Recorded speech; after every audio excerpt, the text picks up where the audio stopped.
what we've essentially found in this report is that forced demotion or regression, career regression, is pretty common in nursing. So we know that from the national data that nurses not only suffer from what we call the sticky floor, so this is something that predominantly affects female workforces, where they don't progress. We also can see how they're falling back in terms of their career, back to lower grades of pay. And we saw that in the national data from the NHS. Compared to other professional groups, nurses are far more likely to regress. What we wanted to do was understand what that regression looks like and why, the reasons for it. So what we've essentially found there, it's usually the behaviour of employers, particularly refusal for flexible working, but also perhaps some more worrying findings such as refusal of reasonable adjustments. And increasingly, as we're seeing that market liberated into different employers, we're seeing sort of fire and rehire schemes, so people being made redundant and then hired back on lower pay. So it goes back to the work of people like Christine Williams, who talks about the sticky floor. So people often talk about the glass ceiling in careers where people, particularly women, reach a point where they can't progress any further. But in predominantly female professions, what we see is what she calls the sticky floor, where people are actually pulled back. So it's really hard for them to leave the lowest grades of pay. And in nursing, we know that particularly affects Black women. And what we're seeing is not only the sticky floor, so people not being able to progress, we're actually seeing people go down and regress in their careers. So they might progress a little bit, but then have to take lower rates of pay to get the flexibility or the career opportunities that they want.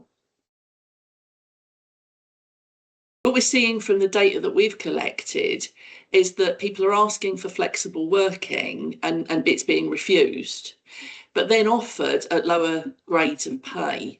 So, for example, people such as district nurses, general practice nurses, or nurses working in hospitals, who might be on about a grade 6 or 7 rate of pay, who want to drop their hours, perhaps become part-time, have compressed hours, job share, are then told that they need to apply for a new job at a lower grade. We know that one of the reasons people, don't stay in healthcare is pay is important, but it's about being valued, intrinsically being valued. And I think one of the sort of the themes, that the recurring themes that you see in this is that my work is not valued. So these are knowledge intensive occupations where people work quite hard to join them and then hard to stay in them. And then what they're told is that that's really not valued. So, for example, we often see this response that from perhaps people that are managers of services, that the service can't accommodate part-time working and therefore risk losing talent rather than accommodating part-time working, for example. Those people are then advised to go and apply for a different job or a lower grade job, which when you read the narratives is essentially the same job but just at lower pay. So what we're seeing really are sort of mid-career professionals that are having to regress as they want to work part-time. And that's sort of the mid-career issue of maybe childcare. But we're also seeing this sandwich generation. So a lot of the responses were people who've been on the NMC register over 20 years. And what they were finding towards the end of their career, and perhaps they wanted to reduce hours because they had caring responsibilities. And quite often this is like a sandwich generation who are looking after children and also looking after older adults as carers. We were finding they were the group that was also very largely affected. They, of course, have huge amounts of experience and expertise. Another group that we found affected were people that were career changers. Nursing is quite an agile profession. but to change specialities. So, for example, if you were an experienced community nurse and you wanted to become a district nurse and take on the DNSPQ qualification, you had to drop right down to a band 5 to be able to do that. And yet, essentially, we're still being asked to work in the role that you were always doing. So I think essentially this career regression is linked to the retention issues that we have, particularly in the NHS. I'm often told that there's a shortage of nurses, and actually there isn't a shortage of registered nurses in the UK. There are over 850,000 on the register, but essentially it's around people's desire to work for poorer pay and conditions, I think, that causes a retention issue. And so what we're seeing here is not only kind of pay injustice, really, but we're also seeing a complete failure of talent management.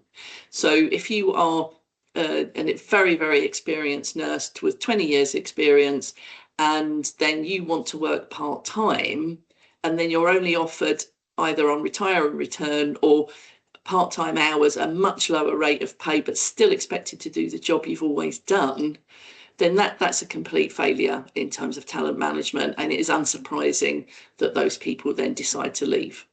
We know that the NHS carries what we call a high rookie factor. So a failure to retain frontline expertise affects productivity, quality and efficiency. And we do see that. We see that in quite a lot of areas now, that failure to retain experienced staff means that the NHS is likely to be less productive. But also, those are the people that we're going to rely on to train the next generation. And without that, then essentially we have a really big pipeline failure as well.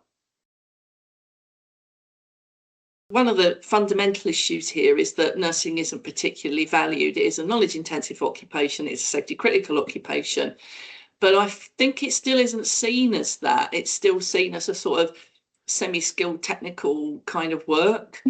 But it's actually incredibly high risk work, and the retention of proficient frontline professionals is incredibly important for safety, quality and productivity. So I think there needs to be some sort of cultural shift around that. But we also need those flexible working policies to be really enacted, I think, in the workplace.